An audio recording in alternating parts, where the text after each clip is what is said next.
আসসালামাইকুম। আয়শার মোটরের পক্ষ থেকে সবাইকে স্বাগতম। তো আজকে কন্ট্রোল নিয়ে কিছু আলোচনা করব, আপনারা সবাই শুনে যাবেন গুরুত্বপূর্ণ আলোচনাগুলো। তো চলুন দেরি না করে শুরু করা যাক।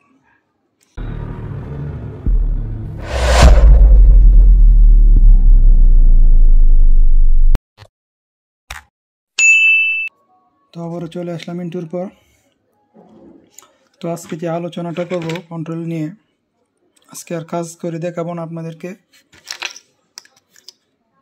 কাজ আমার কিছু কন্ট্রোলের কাজ দেওয়া আছে, আপনারা চাইলে আপনারা দেখে আসতে পারেন অবশ্যই। তো আজকে শুধু আলোচনা করব। তো আলোচনাটা গুরুত্বপূর্ণ, কারণ কাজ করিবেলা কাজই করতে হয় বেশি, কথাটা তেমন বলা হয় না। তো অবশ্যই আজকে আমি আপনাদেরকে কথা বলবো কোনটা কোন কাজ দেয়, কোথা থেকে কোন লাইন আউট হয়, ইনপুট হয়। তো সেই বিষয় নিয়ে আজকে আলোচনা করব। তো আপনারা অবশ্যই ধৈর্য সহকারে ভিডিওটি দেখবেন।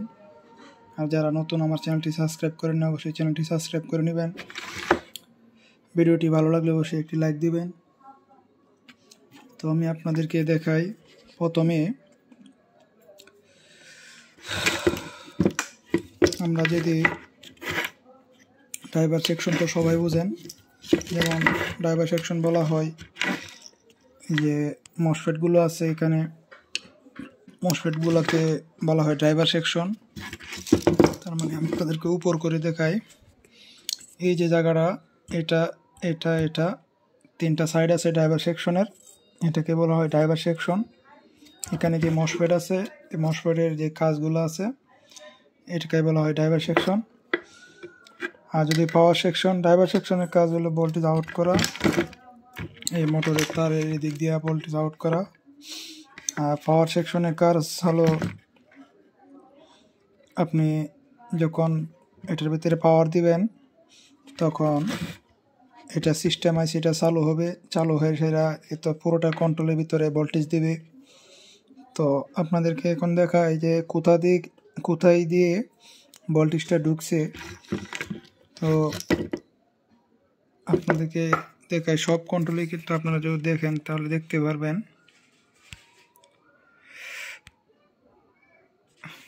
বাবা জুমটা এই যে ক্লিয়ার হয়েছে, এখানে দেখুন বিসিসি নামে একটি,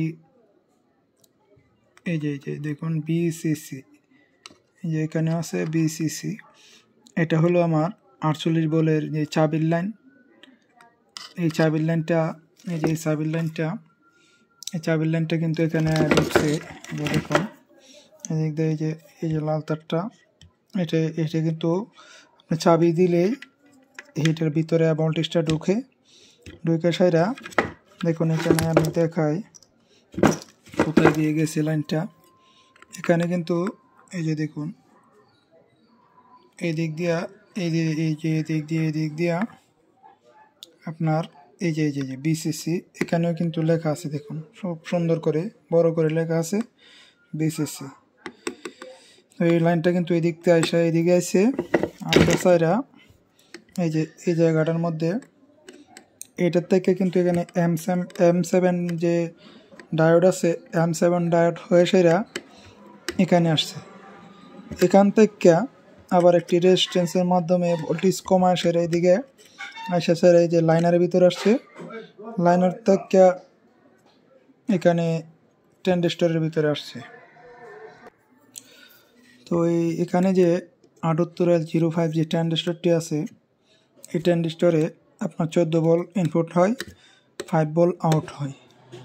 এখান থেকে কিন্তু আপনার সিস্টেম আইসি থেকে ভোল্টেজ ঢুকার পরে আপনার যত এই যে চিকন লাইন করা আছে দেখতে পাচ্ছেন, চতুর্দিক দিয়ে চিরুনি আইসি, অনেকে বলে চিরুনি আইসি, অনেকে বলে মাইক্রো আইসি। তো এইটা দিয়ে কিন্তু এই পুরোটা সিস্টেম চলে, এই পাওয়ার সেকশনটা চলে।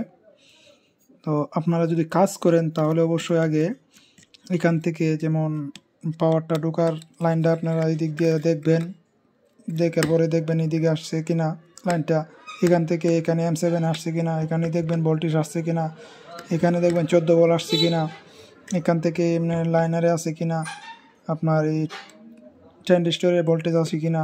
তো এখান থেকে যদি ট্রানজিস্টরে যদি 14 ভোল্ট থাকে, আপনার ট্রানজিস্টর ভালো থাকে, আইসি সিস্টেম আইসি ভালো থাকে, তাহলে কিন্তু অবশ্যই 5 ভোল্ট দেখাবে।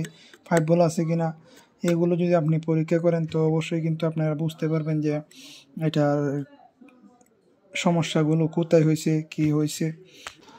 তো অবশ্যই ভিডিওটি কেমন লাগলো অবশ্যই আপনারা কমেন্ট করে জানাবেন, আর অবশ্যই ভিডিওটি ভালো লাগলে একটি লাইক করে দিবেন। তো সবাই ভালো থাকবেন, সুস্থ থাকবেন। আজ ভিডিও এ পর্যন্তই। সবাইকে ধন্যবাদ জানিয়ে শেষ করলাম। আল্লাহ হাফেজ।